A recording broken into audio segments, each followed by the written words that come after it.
सत्यानन्दचिदात्मने सर्वान्तरात्मने श्रीमद् वेङ्कटेशाय मङ्गलम्।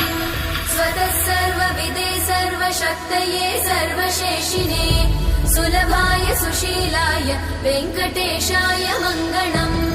परस्मै ब्रह्मणे पूर्णकामाय परमात्मने प्रयुञ्जे परतत्त्वाय वेङ्कटेशाय मङ्गलम्।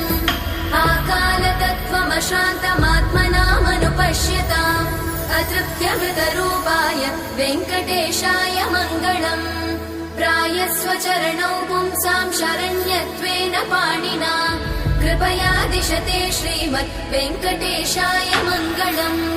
दयामृततरङ्गिण्यास्तरङ्गैरिव शीतलै अपाङ्गैः सिञ्चते विश्वम् वेङ्कटेशाय मङ्गलम्। स्रग्भूषाम्बर